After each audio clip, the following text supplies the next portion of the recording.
a talk. It's not going to be delved too much into, you know, some of the code examples and other stuff that I think you might see in the other speakers. This talk is kind of like aimed at you know, basically asking and answering the following questions. The first one, like if you were, why does AutoML or AI make sense for you in a professional setting? So if you're in a company, where does it make sense? Why does it make sense? How does AI help you? Second, what are the techniques we at Abacus use you know, to make sure to make it easy for you to build deep learning systems within your environment? And we like to think of deep learning systems as being more end-to-end versus just the model itself, and I'll kind of dig deep into it. The first part of the talk is kind of structured, as I said, at a very high level as to why you should bother with AI, how AI is useful in enterprises, and so on. And it'll be really quick, the first 15 minutes, and then we'll get into some of the deep learning techniques we use at Abacus, as well as some of the science behind those techniques.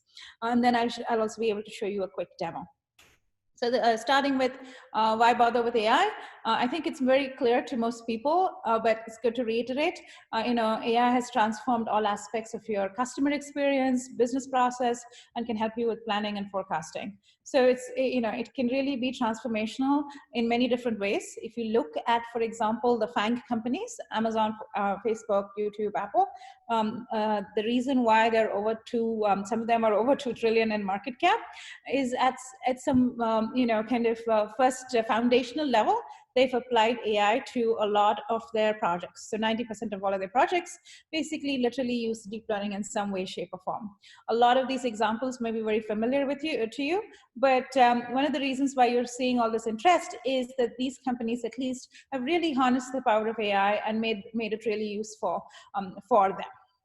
Now, I have a lot of conversations with a lot of companies, very typically, and a lot of data scientists, and it's really sometimes the conversation gets into why does deep learning matter over classical machine learning? And what I like to say is, you know, at a very high level, if you think about it, most research, I would say 85–90% of research is being done on neural networks. So that's where you're going to see progress. That's where you're going to see kind of like advances, and so it kind of makes sense for anybody new to kind of jump into that directly versus as long as they have a good understanding of the underlying math and algebra, as opposed to going deep into some classical machine learning techniques. The other aspect of deep learning, which is very useful and interesting, is you don't have to know which data really matters when it comes to building your model. As long as you suspect something matters, you can kind of add it into the mix and create a good deep learning model. In most cases, as long as you have enough data, you know, your deep learning model tends to beat a classical machine learning model. So as the amount of data increases, your deep learning you know, gets to be better than classical ML. And the more important, interesting part of this is that a lot of enterprises actually sit somewhere here in the curve, right? Some sit here, I mean, of course, if you're Google or someone, you're sitting here. But, you know, the minute you have, I would say, a rule of thumb, about 10,000 data points, you're in a good shape to create a DL model. Having said that, even if you have a smaller number of points, it's not like you cannot find a neural net which can represent your data set well. So we're big fans of deep learning. So just to, you know, get, just to kind of like dispel that myth that you need tons and tons of data, that's not true. And I'll also talk to you a little bit about some of the augmentation techniques you can use when you're creating a deep learning system. So, and most of all, you know, basically when you look at an average use case, AI adds a lot of value as long as it gets into production. So there is a boost, there's a huge boost which you can get on your ROI if you actually are able to put an AI system in production. Most talks or most, you know, most conversations, unfortunately today, happen around building your best model, right? Everybody's like, oh, whip up a notebook and here you've got a model. Unfortunately, that's 10% of the problem. The 90% of the problem is taking that model, putting it into production, having that actually work on a regular basis, retraining, having the data pipelines work. If you can get all of that to work, you actually have a very big impact on your bottom line. So that's something to always keep in mind when you're thinking about things like AutoML. You don't want to think about AutoML in terms of like something like hyperparameter optimization, because that's one aspect of it. Or even, you know, basically creating the best model. You want to be able to create the whole system end to end. So let's first then talk about the model and then talk about the rest of the aspects of the system that are important when building a deep learning system or and putting it into production. So first of all, this is not new. Teaching these networks has been invented in 1943, but to date, people have, or for the, I think till the beginning of the century, till 2000 or 2005 or so, people have struggled because it took a lot of compute to actually train these neural networks. And until you got Moore's law, which basically helped us get faster and faster and better computers, and until you could get a good amount of example data or training data, you really, deep learning was not in vogue. So even though it was invented for the longest time, there was an AI winter, and then kind of it came back into vogue, I would say, in the last 10 to 12 to 15 years, when really the ImageNet challenge was really accomplished, or AlexNet basically got a huge victory with this ImageNet challenge. Again, this I'm trying to give you a little bit of history of how we started, and then kind of getting you to where we are today and how we kind of think of AutoML. So when the ImageNet challenge, for those of you who don't know, basically is really simple. There's a bunch of images, 14 million images or so, and you have to classify these images into 21,000 classes. Before deep learning was in vogue, there were all kinds of image processing and other kinds of techniques which were being used to kind of like identify different objects. So does this image, for example, have a car or a mushroom or what have you, right? And then when AlexNet basically was, kind of figured out or cracked, so to speak, and when they did the ImageNet challenge, they basically, got the error down significantly. So it was more than 10.8 percentage points. The error was, the error bars were like really good. It was actually, less than 10.8 percentage points than the runner-up. So it was a big, big, big jump, and it was significant. So you could potentially basically train a neural network to look at millions of examples of images and then learn what was in that image, whether there was a cat or a convertible or what have you. And that's kind of when I would say the deep learning revolution began. This idea of almost kind of brute force training started, and that's kind of when there was this big explosion in AI. So there's, if you can go back to the history of deep learning, you'll see that once that happened, there was like a period of 12 to 18 months when there was kind of like many people across the board saying, hey, look, CNNs are great. It's able to recognize traffic signs. It's able to recognize cats in images. And it's able to, basically do all kinds of fun things like handwriting recognition and so on. And this is still 10 years ago, right? But now if we turn around and look at 2020, which is, like I said, 10 years later, and if you look at AI in, common enterprises, like let's forget for a moment, like the Googles and the Amazons of the world, and let's take a classic company, which is pretty large even, and see how much, where the adoption is, or how much of, how many of them have adopted AI in a significant way. And you'll see it's actually very rudimentary today. And one of the big reasons, as I'm stating, is not because they don't know how to use AutoML, or not because they don't know how to use some open source library, right? It's because if you think about it, so far they've used simple statistical models, and the data has been in like all kinds of places, including Excel spreadsheets. The other part of this is, lots of people are loath to like fix what's wrong. So if you have a rule-based system which works really well, I mean, and we talk to about, I would say, almost 5 to 10 customers a day, and we talked about like, hundreds. We've talked about, if not hundreds, almost 1,000 companies over the last few months. And what we see is, more often than not, they're like, hey, we have a rule-based system. This system works. We don't know why we need to even switch to deep learning or anything else. The other part of it is the data is trapped. So in many ways, things are really early. People are using rule-based systems, and people are using statistics. And a lot of people have actually tried kind of AI in many different ways, whether it is using something like Amazon SageMaker and building their own deep learning model, or maybe using Google's AutoML and trying to build their model, and really not gotten to really putting things in production. So if you think about it, that means we're still early. There's still a lot of opportunity. And there's still a lot of like ways to go in terms of kind of, I would say, empowering the enterprise as well as the developer community into creating kind of deep learning systems at scale, which are effective and which are accurate and which give you that ROI. So today, when you look at it, only 21% of about 1,100 respondents in a McKinsey survey basically said, hey, we've actually embedded AI in several parts. Today, there's still a lot to be left. There's still a lot on the table for people to kind of come up with. So it's early, and in some ways, when you think about it, and when you ask when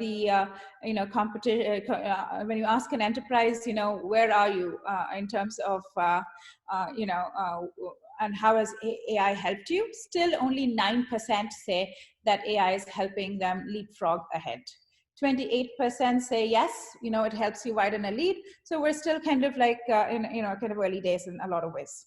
Now let's talk about why it's early, right? And what are the tools that will help us like actually remove some of those roadblocks and make sure that we get to a place where it's actually being used and useful. And the way we think about it is there are 3 roadblocks to AI adoption. The first one, and by far the most important one, is picking the right problem to solve. If you don't pick the right problem to solve, no amount of tooling will help you. The second problem, and that's kind of mostly I think the vision or the point behind this summit, is there's a shortage of talent who can create deep or esoteric people who can create deep learning systems from scratch. Or put another way, it would be wonderful if all the developers in the world could create deep learning systems easily, right? Then the last one is there aren't that many tools that actually work. So if you look at it and say, hey, what are, let's go make a list of AutoML tools today. I'm sure we can come up with 20 tools. Everybody has something which says, oh, I'll do HBO, I'll do NAS, I'll do this and that. But then if I go off and say, here's my data, I'm going to do this, put this in production, there's no magical tool which is letting you do that. So these are the 3 big roadblocks is the way we see it. So let's first look at the first one, how to pick the right problem to solve. At all times, this is probably the most important thing for you to do. So before you get started with any tool that is available, I would argue that you should find what is the right problem and figure out how it will benefit you. And so how do you do that, right? So picking the right problem, there are different types of data. I'm sure you'll hear this in a lot of other talks as well. Kind of in machine learning and deep learning, people think of data as language data, and image data, and to some extent tabular data or structured data, right? And once you can kind of classify your data as like, what kind of data do I have? Because fundamentally you need data to train any model. So then you start kind of thinking about, okay, what type of algorithms can I use? Again, when it comes to looking at algorithms, very simple, very high level, there are 3 types you can think about.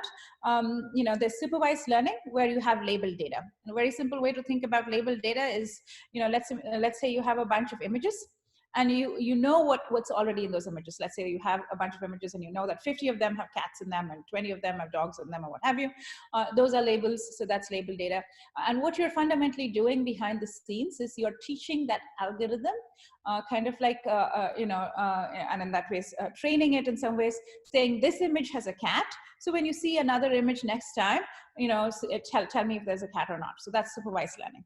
And then on the other hand, there's unsupervised learning. And this is very classic when you have like a bunch of data, you don't know what those images are, and you want the machine to kind of figure out, like, and distinguish between different types of shapes. Right? And another example of unsupervised learning is if you have a fire hose of data and you're looking to say, hey, are there any outliers in this data? Is there something interesting or anomalous in the data? So you don't have any labels. Typically, supervised learning is easy, unsupervised learning is hard. In the middle is semi-supervised learning, where you basically have some labels, but not a lot, but you kind of use clever techniques where you can use little label data to potentially create more robust models. So what we like and to think about, because there's a lot of like, I would say hype in deep learning when it comes to like deep learning being applied to in real world cases around, say, language or around images. But until recently, there were very few examples where it was applied in very good ways. I would say to some extent, GPT-3 has shown us some promise. But if you look at the application of deep learning in most enterprises, you will see that even though people like doing image use cases or language use cases, it's very rarely that you see like a completely automated customer support portal, which uses a deep learning model to respond. In fact, I don't believe there's one yet. Even Google doesn't have one today. There's still people behind the scenes. So we like thinking about, actually picking a problem which is simpler. And therefore, our general focus and Abacus's focus has been on tabular data.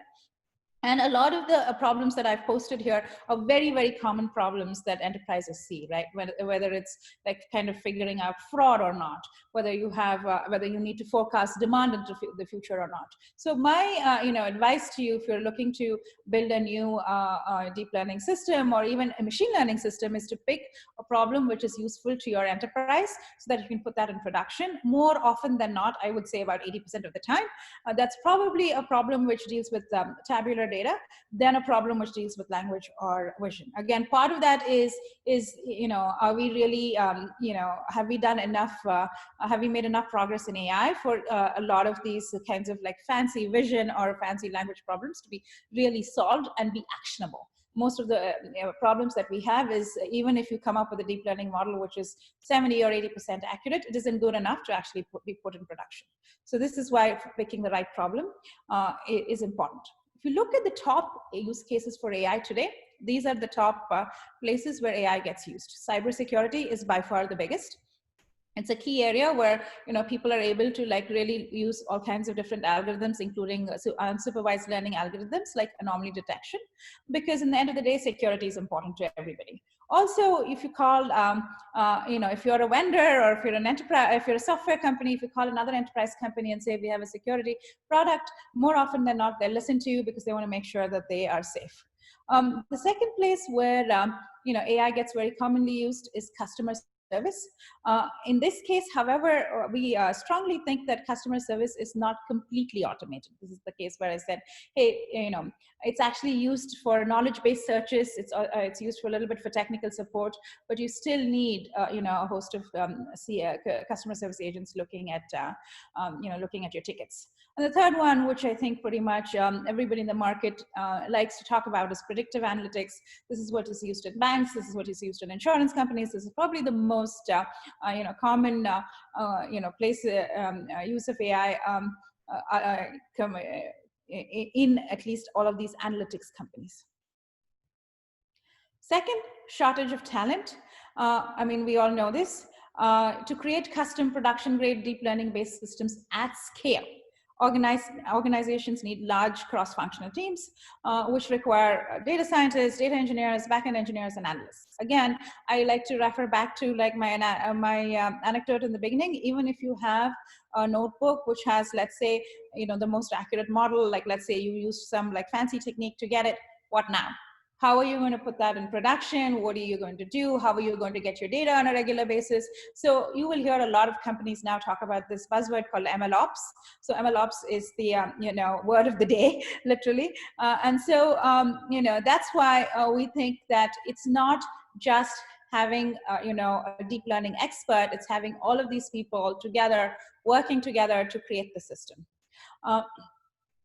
And if you want to create a data pipeline that's reliable, that actually you are making sure that the data is coming in and you're making sure that the records are synced up correctly, it gets very complex. I'll give you an example. This morning, I was talking to someone where we have our deep learning system in production, which is syncing with a Salesforce instance, right? Now, we are seeing, I thought 874,000 records. They are seeing 1.2 million records. Something is off. And we're both kind of like shrugging our shoulders and saying, what happened here? And unless we have access to these two systems, it's very hard to like combine and look at these data sets and say that there's some how do you kind of reconcile those two? The other problem is if you were to do kind of like your own systems and build them, the state of the art changes every day. And every other day there is another new library, every other day there's another new paper, and so things keep changing and it's very hard to keep up with that. If you look at language itself, it wasn't long ago when you saw GPT-1, now it's GPT-3, and BERT was, I think, barely 5 years ago. So, it's really difficult to keep up and to actually create something in production. Finally, too few tools that actually work. So, there's a lot of tools. Everybody has something, but there isn't a winning tool which you can point to and say, hey, that's the tool that you want to use, and that's how you want to go. From all the data and research I've done, by far one of the most successful tools that has been put in production in many ways is Amazon's SageMaker. It also makes the highest revenue in some ways. But even then, even using SageMaker has a lot of issues. You have a lot of data management issues, you have wrangling issues, and even though SageMaker has a bunch of interesting features, people still struggle a lot. We think there is a big need to create a big service which makes which actually satisfies real world problems. And whenever there's a big need, there's also a big opportunity. So I actually don't think it's just like us, like a small startup like Abacus saying, hey, this is the big service. I think generally this area of AI as a service is going to be a big area. And the idea behind that is to provide a bunch of plug and play AI services for developers to build production-grade, accurate, and explainable deep learning systems from noisy data sets. So the idea there is to say, hey, how can I provide plug-and-play AI services which actually can be put into production, where data pipelines are being taken care of, where models can be hosted, where the models can be auto-scaled up or down, and where you can have a real-time feature store service which can actually pick up and generate real-time predictions for you. So the idea again is to create a system which allows organizations who have a wide range of various different developers and so on to be able to easily experiment and deploy AI models. So this is a little plug for ourselves. If you look at our API, if you go to abacus.ai and ask for a free trial, we'll send you one. And if you look at our API, what we basically do is we allow you to create deep learning systems at different layers. So let's start with the top layer, which is our AutoML layer, which basically uses things like neural architecture search and HPO, as well as some augmentation. And there you can basically pretty much set up your data set and click train model. And what happens is in the back end, it's really looking for the right neural net which fits your data set and finds the best neural net for you using NAS. Or you can kind of operate at the middle layer where you're saying, hey, I don't want to I don't like what the automated system gave me or what the AI system gave me. I would like to tune and tweak and customize the ML system. And then finally, at the bottom layer, you can actually, the ideal idea, like if you are a data scientist or if you're an ML expert, what would you really like to do? You would really like to build your own model. And maybe you could, you have all the domain expertise to build that model, and then you can plug and play your model right into the system and have the rest of the system do all the heavy lifting when it comes to pipelines and retraining and scaling and everything else. If you think about the back end, whenever you're thinking about building systems, I strongly urge you to think about a bunch of different things other than just model creation. I'm sure there's going to be a lot of information out there, as well as a lot of talks today. Hopefully we'll talk a lot about actually how to create your model, which is great. But beyond model creation, you really want to talk about things like, how is your data going to come in? What's your data pipeline going to look like? What happens if you have streaming data? Who's going to clean and process the data for you? And then of course there is the feature extraction and the model training, the hosting, and finally explainability, which is a very key service as well, because almost I would say 80+% of times people do not adopt deep learning because there are no explanations. You don't like black box models are very difficult to deal with. So keeping all of this in mind, that there are all these various different pieces, you have to bring all of these pieces together, and then and only then can you actually put something in production. We also looked at some of the over the last few months, we've been looking at some of the really hard problems that are there in the world of enterprise AI. The first and probably the most important one, which is really early in terms of kind of progress across the board, even in the AI research community, to be honest, is training with less data. So a lot of times people have noisy data, even where they have sparse data sets, they haven't kept the records right. So how do you actually train with less data? There are a couple of really cool techniques you can use. and I'll go through some of them. But that's an area of focus as well as an area of research for us. The second is AI-assisted machine learning. Here, what we're doing is pretty much AutoML, to be honest. Our expert AI system will take a first pass at building a state-of-the-art deep learning, except we do it for different domains. So we kind of try to build the right NAS for you based on the use case. I think there are some other tools which help you do this in a good way as well. So this is probably where there has been a lot of research and there's been a lot of work done. Then this is basically saying how do you create your model. Explainability, this is actually also really early. People use a couple of different tools. One is called Lime, the other is called Shap. Both of them are open source to build explanations. There's some work around anchors. Again, still really early, I think. And still a lot of times there are no explanations. When you look at a good, robust time series forecasting model, it's detecting patterns in your time series. And it's very hard for a model to explain something in the English language. And maybe as we move towards causal models, you'll be able to do that. So I wanted to now kind of get to some of the key areas where you can, or key techniques that you can use to train with less data. I'm not going to go deep into each of these because this is going to get recorded and you'll be able to see it, and partly because I'm running out of time as well. So the first one is dataset augmentation, where you basically expand the size of a training data set using what we call using a synthetic data set. A synthetic data set can be created by using a GAN or a generative adversarial network. Meta learning is the idea of trying to train a model on a variety of different tasks. Basically, if you teach the model to learn, then it becomes much faster. Transfer learning, I think hopefully somebody else will cover a lot more on that. But the idea there is if you have a pre-trained model, meaning a model which is already existing, trained on a large data set, like a large public data set, a lot of these BERT models are pre-trained models, you can actually just retrain the top layers of the model to customize it for your needs. Something which I'm very, psyched about, a very new area is basically using things like logic rules to train deep neural nets. Dataset augmentation, this is something which we've done quite a bit of work on.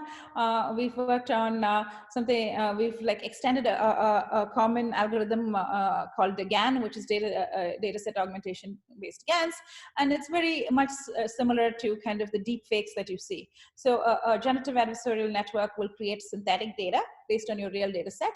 So if you could go and try to train a model using Abacus.ai today, you can actually check a box which says augment. And when you check that box, what it does is it'll take your real raw data set and it will combine that with a synthetic data set. And we combine both the real and the synthetic data set together to create a more robust model. So in some ways, automated machine learning should include these techniques because, and that's our view on this, because that's when you actually build a robust model, even if you have a small data set. This kind of goes into how a GAN is, what a GAN is. It's basically, there are two neural nets here. One neural net generates samples of the synthetic data, another one discriminates. As long as you are able to fool the discriminator, you're able to create good samples. There's a paper which we can go into, which we've written about, using GANs for dataset augmentation. And again, I said, you can take a look at our service and see how it actually creates synthetic data, especially when it comes to time series forecasting. You can actually create a more robust time series forecasting model using synthetic data. Okay, so fundamentally what the GAN is doing, it's actually unlocking the additional information in the data set by creating these different, different samples of the data given the original training data. Another example of this GAN is a use case that we worked with a company called ProducePix. The company really had to classify different fruits and whether they were type A or type B or type C for agricultural purposes. And they had very few images of fruits. What we did is we used the GAN technique that I just told you about to basically improve the accuracy of the fruit classifier from 81.8% to 90.13%. And as you can see, that's a very significant bump in accuracy, classification accuracy, just by using the synthetic data set. Meta learning, completely different method that you can use, where you are training, like we said, a meta learner, which is basically there is one model, one neural net, which then trains another neural net, and so when the model, in some ways, is is learning to learn.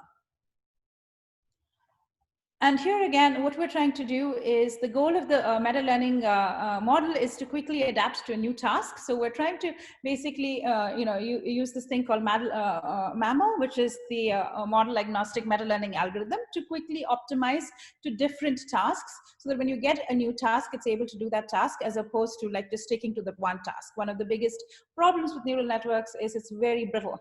It only works for that one simple thing, but this whole field kind of helps you kind of get to like doing multiple different related tasks really quickly. Finally, transfer learning, I talked about that a little bit. You can use a pre-trained model from a different domain in a new related domain. So again, the approach that we've taken is that transfer learning works really well for, say, images as well as language. We are yet to release our image or language kind of use cases. It will be available later this year. But most of our image and language use cases will be based on this approach. Again, very good for kind of real world enterprise class use cases. Like I mentioned, you're training only the top layer of the neural net. The remaining layers are actually frozen and are trained on the larger data set. There's been lots of proof that you get much better accuracy when you have transfer learning as opposed to when you don't have transfer learning. Finally, one of the most exciting things, which I think is still really new, is the idea, and if you talk to a lot of enterprises, you'll see this, they have a lot of heuristics, as I said, and all of those heuristics and rules are very much like useful to them. So the idea of using these simple logic rules along with the neural net can be very fascinating. So mostly people are given this kind of a choice which says, you either have to have rules or you either have to use neural nets, and that doesn't really work really well in most real world use cases. So trying to incorporate logic rules in neural networks is another very interesting field of study. We've actually published a paper in this field as well. The idea here is, for example, if you have a model which needs to classify the various types of clothing in these images, if you used a typical neural net, and not have any kind of logic rules, it has a lower accuracy than if you can add constraints. So what we do is basically we modify the loss function to impose a constraint. So the neural network learns a logic rule as it's also learning from the training examples.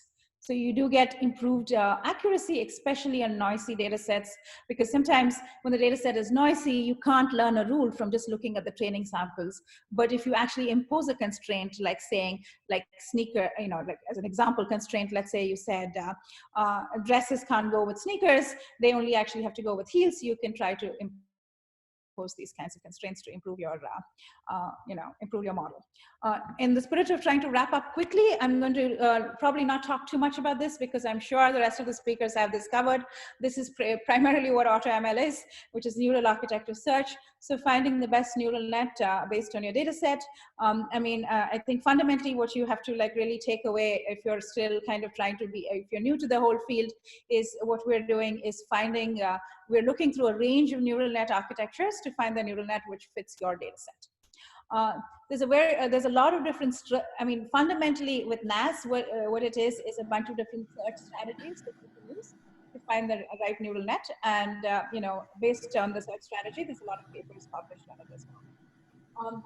Just to talk a little bit about explainability, again, very much useful when it comes to explaining why your model is what it is. And I want to wrap by saying all of these pieces, which I talked about, like, training with less data, neural architecture search, and explainability all should be packaged together to create a deep learning system. To some extent, we offer that with Abacus.ai. I think we'll have a lot more companies which are AI as a service. It's a huge market. And if you think about it, we're still at the beginning of the AI revolution. We're going to see a large disruption. Last large disruption was the internet disruption, where a bunch of companies died, but also a bunch of new companies started. So we believe that tomorrow's enterprise will be decentralized, will iterate and innovate quickly, and more so won't waste time reinventing the wheel. So, it'll be plug and play AI, it'll be AI first, and it'll expand to businesses that only AI can enable. And with that, I'm going to wrap my presentation. Great, thanks a lot for the presentations. And we are 1 minute over times, but I do want to spend a couple more minutes to get some of the questions answered. If you can click the Q&A, we can just quickly go over some of the questions. Yeah, definitely. Give me 1 second so that I can appear in here. Okay, small customer success approach. I want to know, do you improvise the algorithms and open source ML model source code? Also in anomaly detection, what are the recent use cases you come around? Okay, so anomaly detection, what are the use cases? It's things like cloud spend, optimization, incident detection, predictive maintenance are all very great examples of anomaly detection use cases. We do open source some of our ML, NAS approaches. Almost all our papers have code. Let's see the second question. Are you saying that the cost of these tools, which can be extravagant or esoteric, is not a roadblock to AI adoption? Yes, I think cost of the tools are a roadblock to AI adoption for sure. I mean, I think if you look at cloud vendors, they're pay as you go, so that keeps it a little bit cheaper. And so we do want to make sure that some of these tools are very accessible. So for example, in our case too, we give you a free trial, and we give you a bunch of like a compute to like run your models in the beginning. Hi there, I joined the session for block 2. I'm not very familiar with Zoom. Let me skip that.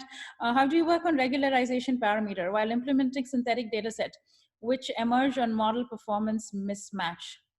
How do you work on regulation while implementing synthetic data set? So we don't have any mismatch as far as we know. I'm not entirely sure I get that question. I'm going to skip that for now. How valuable do you think graph databases are, such as Neo4j? Yes, I think Neo4j is very valuable. In fact, a lot of our customers are beginning to think of graph databases along with recommendations. So we do think graph databases are going to be good, and I agree with the data set exploration and model building. Does